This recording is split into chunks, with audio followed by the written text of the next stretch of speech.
साथियों, स्वागत है आप सभी का आज की कहानी में। और आज मैं आपको कोई कहानी नहीं सुनाने वाला। आज मैं आपको दीप त्रिवेदी द्वारा लिखा हुआ भगवान श्री कृष्ण की जिंदगी का सार बताने वाला हूँ। मैं कृष्ण हूँ की किताब में लिखा हुआ है, तो मैं आज आपको मैं पढ़ के सुनाने वाला हूँ। सो दोस्तों, अगर भगवान श्री कृष्ण का ये सार अगर आपको सुनकर अच्छा लगे तो कमेंट में जय श्री कृष्ण जरूर लिखें और पूरे सार को लास्ट तक सुनिएगा, जिसमें श्री कृष्ण भगवान की पूरा जीवन का संघर्षमय जिंदगी के बारे में बताया हुआ है। तो शुरू करते दोस्तों आज के भगवान श्री कृष्ण की सार को। मैं कृष्ण हूं, कौन है जो मेरे बारे में जानता नहीं, पर वास्तव में मैं हूं क्या? यह सवाल इसलिए कि एक मैं ही ऐसा हूं जिसके बारे में तमाम विरोधाभासी विचार रखने वाले लोग मौजूद हैं। जहां कुछ शास्त्रों में मुझे ईश्वरों का ईश्वर माना गया है, वहीं चंद शास्त्रों ऐसे भी हैं जो मुझे नरक में सड़ा रहे हैं। जहां कुछ लोग मुझे प्रेम का सबसे बड़ा प्रतीक मानते हैं, वहीं चंद ऐसे भी हैं जो बेशर्मी से मुझे ऐतिहासिक मंचला कहने से भी नहीं चूकते। जहां कुछ मुझे अहिंसा का एकमात्र पुजारी कहते हैं, वहीं कई मुझे महाभारत की महाहिंसा के लिए जिम्मेदार भी ठहराते हैं। तो क्या इतने विरोधाभासों के चलते आप में मुझे जानने और समझने की उत्सुकता नहीं जागती? यह सवाल इसलिए कि सर्वाधिक लोकप्रिय होने के बावजूद मेरे बारे में सिवाय अफवाहें बातों के कोई कुछ नहीं जानता। कई बार मैं स्वयं आश्चर्यचकित हो जाता हूँ कि ऐसा क्यों, क्योंकि यह तो सभी जानते ही हैं कि मैंने एक संघर्षपूर्ण बचपन बिताया था।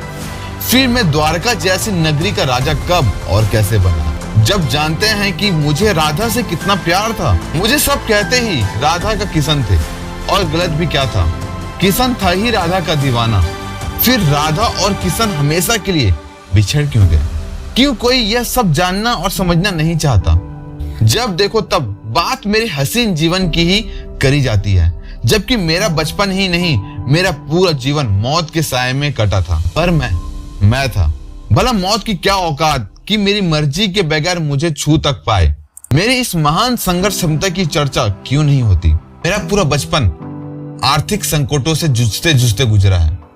जीवन पूरा मौत को मात देते देते बीता है, और तरह तरह के इल्जाम तो मुझ पर जीवन भर लगाए जाते रहे। द्रौपदी ने अपने पुत्रों की मौत का जिम्मेदार मुझे ठहराया, तो गंधारी ने भी अपने पुत्रों की मौत के लिए ही मुझे जिम्मेदार बताया। और तो और मेरी प्यारी पत्नी सत्यभामा तक ने मुझ पर अपने पिता सत्यजित की मणि चुराने का आरोप लगाया। और वहीं मेरे सबसे अजीज मेरे भाई बलराम ने श्यामम तक मणि चुराने व उसके लिए एक मासूम सत्यधनुआ की हत्या करने का आरोप मुझ पर लगाया।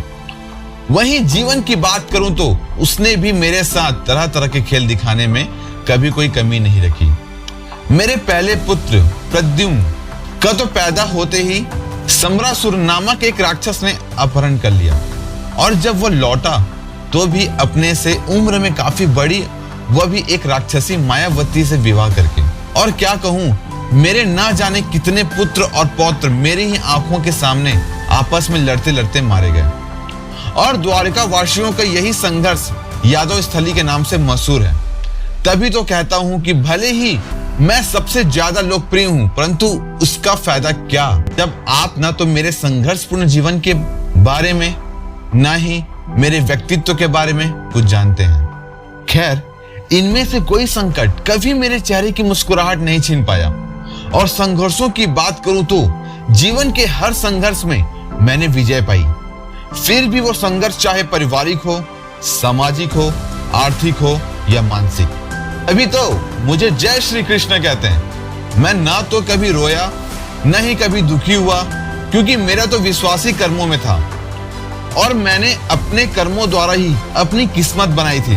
मैं तो वो हूँ जिसने मौत के हर साए में भी बंसी बजाई थी।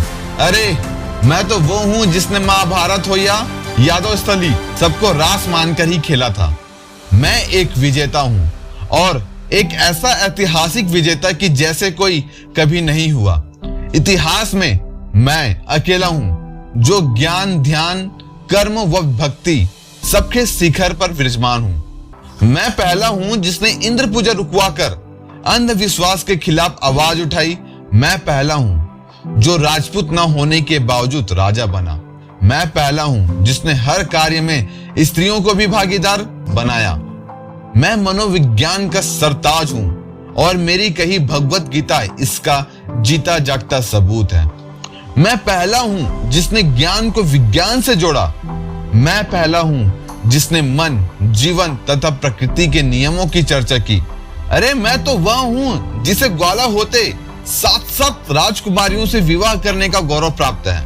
और यह सारी मेरी उपलब्धियां हैं जो मैंने अपने महान कर्मों से हासिल की है। और सच कहूं तो मेरी यह विलक्षण प्रतिभा ही मेरा वास्तविक परिचय है। मेरा मन हो, मेरा जीवन हो या मेरी कही भगवत गीता हो, उससे ज्यादा मूल्यवान मनुष्य के पास और कुछ नहीं है। और फिर आप भी थोड़े ही जंगलों में भागना चाहते हैं या फिर भिक्षा मांगकर जीना चाहते हैं। आप भी मेरी तरह एक सफल, वैभव से भरा और शौकपूर्ण जीवन जीना चाहते हैं। संकट व संघर्ष तो जीवन के नियम हैं। वे तो मेरे जीवन में भी थे और आपके जीवन में भी रहेंगे। फर्क इतना है कि मैंने उन सब पर विजय पाकर सुख और सफलता के शिखर छुए थे और आप जीवन के संकटों और संघर्षों से हारे बैठे हैं। अब मैंने तो अपने कर्मों से अपनी तकदीर बनाई थी और आप भी चाहें तो मुझसे सीखकर अपनी मनचाही तकदीर बना सकते हैं। यही मेरी कही गीता का सार भी था कि तेरे जीवन का ही कर्मों से नाता और तू ही तेरा भाग्य विधाता। सो मुझे जानकर व समझकर तथा मेरी मनोवैज्ञानिक यात्रा पढ़कर अपनी इच्छा अनुसार अपनी भाग्य रचना की क्षमता पाओ, क्योंकि मेरा जीवन पढ़ते पढ़ते ही आप मन की गहराई, जीवन की ऊंचाई, भाग्य की सच्चाई के साथ साथ समय व प्रकृति के तमाम नियमों को भी समझने लग जाएंगे। और ऐसे में आपको अपना भाग्य विधाता बनने से कौन रोक सकता है। एक निवेदन और कि मुझ जैसे कर्मवीर को भाग्य से जोड़कर मेरी महान उपलब्धियों को छोटा ना करें। मुझे हवाई या जादुई बनाकर अपने से दूर ना करें, बल्कि मेरी जमीनी हकीकत जानकर मुझे अपने दिलों में बैठाएं। दोस्तों, भगवान श्री कृष्ण का सार अगर आपने पूरा सुना, कमेंट में जय श्री कृष्ण जरूर लिखें और वीडियो को लाइक कर दें और अपने दोस्तों को शेयर करें और चैनल को सब्सक्राइब करना बिल्कुल ना भूलें। तब तक हम मिलते हैं न्यू स्टोरी में।